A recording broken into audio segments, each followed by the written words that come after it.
Hello, Culture Matters podcast. We are back again with another culture topic. If you follow me, Doran underscore the culture man on Instagram, you're going to see videos on business, life, culture, and so all sorts of topics. And today I'm elaborating on one of the topics for the purpose of going deeper, leading to conclusions maybe I haven't even thought of, so we can grow together. You can master these ideas with me. So today we're talking about mastering conflict.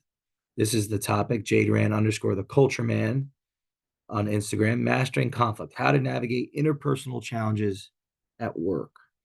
Mastering conflict. How to navigate interpersonal challenges at work. First, I think they're inevitable. Second, I mean, how could they not be when so much of what we're posed with in life, in work, is out of our control? But we are responsible. We are able to respond on a spectrum of awareness based on our education, our lived experience, our innate proclivities, who we work with and how we work with them, the depths of our relationships, the trust bank account, our perception of those we work with, what we said and have not said to them, the depth of the foundation of trust and mutual respect we have makes it easier or harder to navigate what's easier or hard on the spectrum, which is conflicts, adversities out of our control. Things are going to go wrong. I mean, even that wrong, that's a value statement. It's wrong on a spectrum relative to the goals and the aims that we have, what we think we should be doing, or how we think we should be going about things. So first, interpersonal conflicts are inevitable. We're going to see things differently. We're going to have to work through how we see things differently to ultimately get to win the game. To win the game, we have to win enough games as a team to win the season, enough seasons to win, legacies, championships, all of that.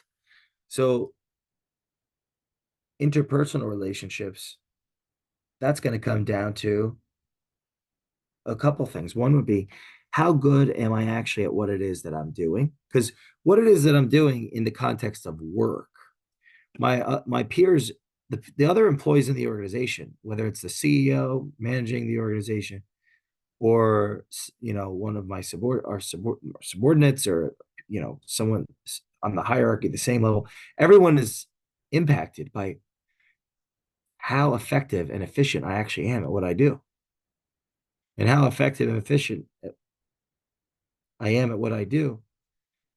Well, that depends on a whole host of things, like how much have I studied, how long have I done it, how there's only so many hours in a day, so many days in a week, in a month, in a quarter, in a year. We're all constantly making decisions of where we put our time and what we invest in. And there are things that consume a great deal of us, and there are things that help us create ourselves. So that goes back to persons' habits and rituals and lifestyle and peer group. All of that affects how good someone is at what it is they're doing, which is a component of interpersonal relationships at work, because how good one is at what they're doing does affect the degree, the types of conflict, the degree and the degrees of conflict.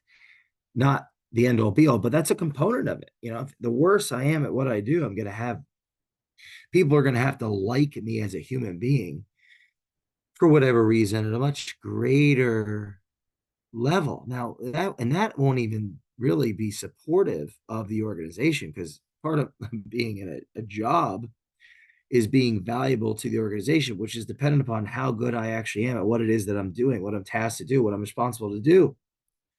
So you'll see people staying in an organization because the organization is just loyal to them, even though their competence has faded into oblivion slowly. And that's where honesty comes in, because and continued education, and organizations investing into their people and their continued education comes in if the quality of the person, the character of the person is good enough, they're willing to learn and they have the capacity to do it, then reinvesting into that person, you're going to get a return on that person that would be far greater than the amount invested in theory. But so if we're talking about mastering conflict, how to navigate interpersonal challenges, one of the first things is asking ourselves, how good am I actually at what I'm doing?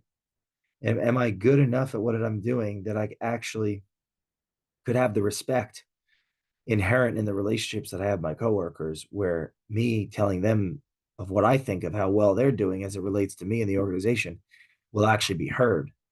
Because if I'm not as good as I think I am, and people believe that I'm worse than I am, or are as bad as I actually am, that I don't think that I am, it's going to be hard to, to have interpersonal relationships at work if I'm the weakest link. Now, if I'm the strongest link, or arguably that, have been voted that, I mean, common sense of how to talk to other people would take effect. It seems to be uncommon. It's like Einstein, common sense is uncommon sense, uncommon, how to talk to people. Now, of course, then that goes back to how deep one builds relationships with people in the workplace based on temperament, just personality index. Not People are going to develop relationships of depth at varying degrees with their work colleagues, some more than others. Now, of course, at some level, the management style, the management value, the values of the organization can increase the likelihood of people building interpersonal relationships, getting to know one's coworkers at a greater or lesser likelihood. Like, this gets into rituals. How often does an organization gather its people, and what does that look like, and what's being done to get people to connect with one another versus not. Like that, as an organization grows, more and more and more onus goes on how to gather people, how to you know make it easier for people that work together to share values, to build relationships, so that it becomes easier and easier to tell each other the truth. But if it actually works in inverse to that, where people are less likely to tell the truth because it's become too much of a family, like there's a toxic in the family culture here, there's toxic family culture, so there's not enough truth being had, there's just unconditional love, that creates entitlement and resentment, which destroys a company's value set and undermines the ability of the organization to serve its customers. At the other side of things, it could be void of interpersonal bonding and just about what we're doing and how we're doing it, and very lightly why we're doing it and who's next to us. And that can be successful in another route, but also undermine itself in another way, where people are void of meaning, and they don't, they might be very, very successful from a financial standpoint for a period of time, but they burn out or they hit a wall because they don't have that alignment with the people that they work with. They don't know that there aren't those meaningful relationships. There aren't that. The meaning kind of gets us through the adversities, and infuses us with purpose. And we aren't sure where we're going. We know where we will go, but maybe we don't know why, or how that what it is we're doing makes a difference. And there isn't, in neither of these extremes is not the answer. It's somewhere in the middle of having relationships of quality with those that we work with, being able to tell them what it is we think and why it is we think it, and knowing where we're going and why we're going there and how we're going there. And there's tension in inherently in interpersonal relationships, because this is where you hear adages like the people that start company, the entrepreneurs, you know, aren't friends with the friends they once had, and the feeling as though they've outgrown the people around them and all of these things. In some, grown might not be the right word. It's like just a different context of being, a different way of living, a different priority set. I don't think there's ever one can still meet a stranger in the street and get to know them and find them fascinating based on the questions. And but am I just biased in thinking that because that's me scraping at my potential through my implicit temperament or like inherent personality that I didn't choose? I don't know. I'm exploring that. But if we're going to make this simple, here's some advice on mastering conflict, how to navigate interpersonal challenges at work. Don't triangulate. So in a triangle, imagine a triangle. If you're person A and your counterpart's person B, you have an issue with them, or not even with them, with something that, at odds about an idea that, in the absence of focusing on that idea as a team, it could easily be you know, kind of succumb under the weight of emotion, where now we have a problem with each other. Person A is a problem with person B, when in fact, person A and B didn't have a problem with one another. They had a problem with something, an idea, a a happenstance, an event, a series of events. And for whatever reason, now that's not the case. It's not even the events anymore. It's not a disagreement about an idea. There's a fundamental issue with one another, as opposed to person A and B coming together and listening to one another and telling the truth to one another in a respectful way, what they see and think and feel and so on. Person A goes to person C to vent about person B.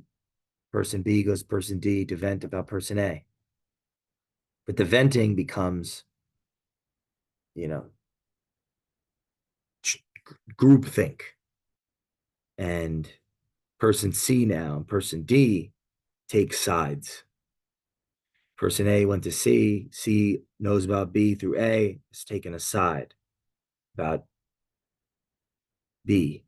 Person B went to D about A, and D's taking a side. Person A.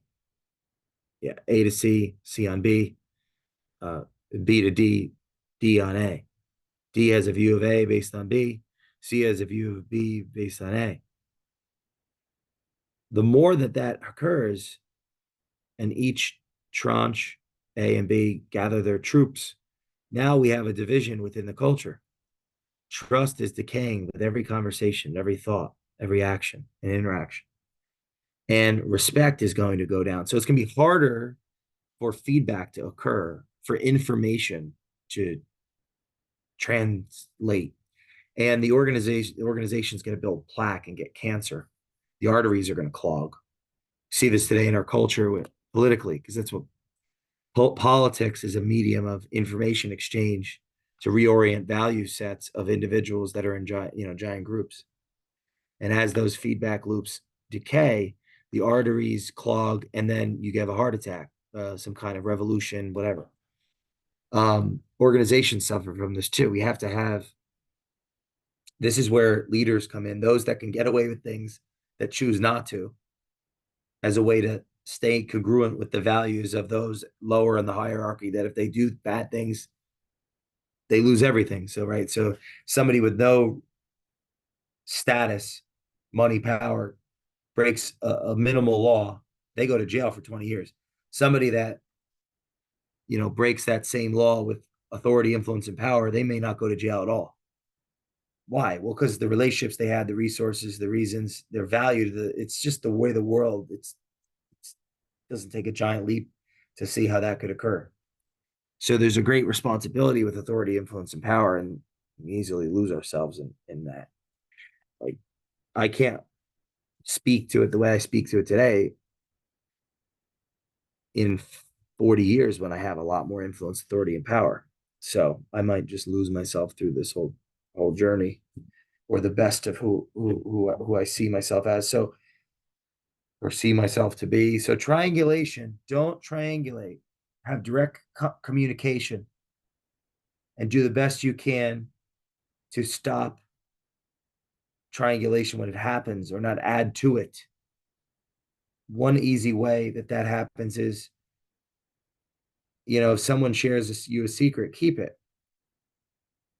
That's tough, but try, do your best, or maybe convince them not to share it with you.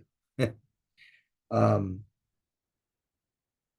don't be the person to share people's information with you that they've clearly given in trust, even if they haven't articulated that. You don't use it against them. Be a steward of truth. Be courageous.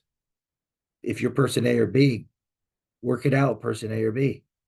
If you're an authority, you have influence in an organization. If you're the CEO, or you can't, unless you want to be surrounded by yes people at some point. It would be best for you not to undermine others to others, because oftentimes what happens with insecure, intimidated leaders is they compete with their own people. They compete on the rather than getting the most out of the people that they hired to give them better ideas and add to the system. They've got it's got to be their idea, and they get insecure about having people have more competence in different domains, and the insecurity that may have started the organizations and seeded it ultimately ends up destroying it through pride, false pride, and arrogance, and um, triangulation, trying to win favor with others throughout the organization. This is a dangerous way to lead because it undermines the best people and elevates the worst. Undermines the best and elevates the worst. There's also one last thing.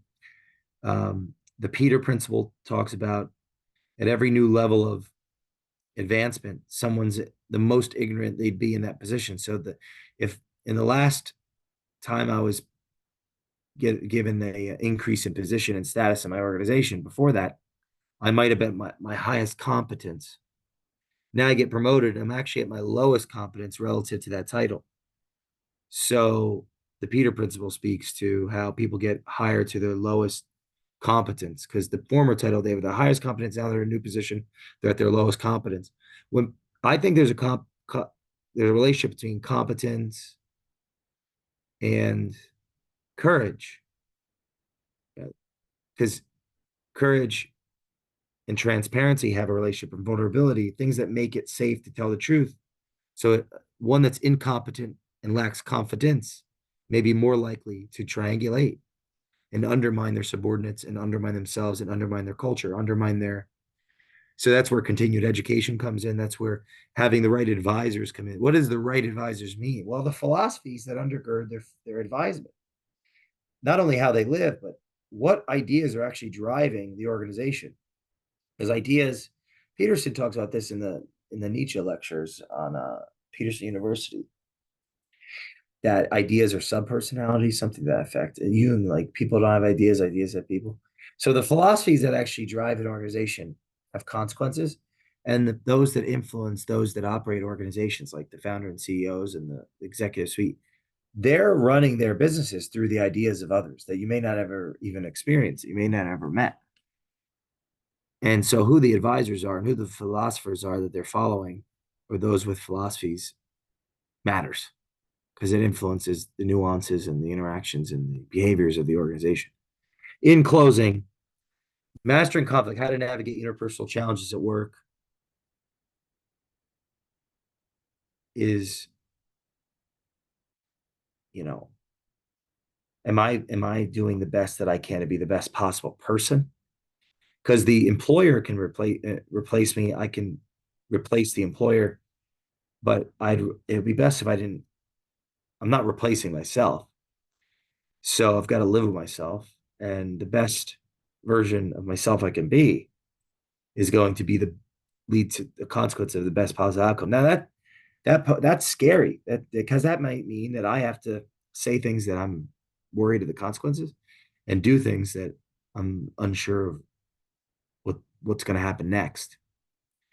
And that would be my advice to you: is be the best version of who you can be, and see where what the future brings.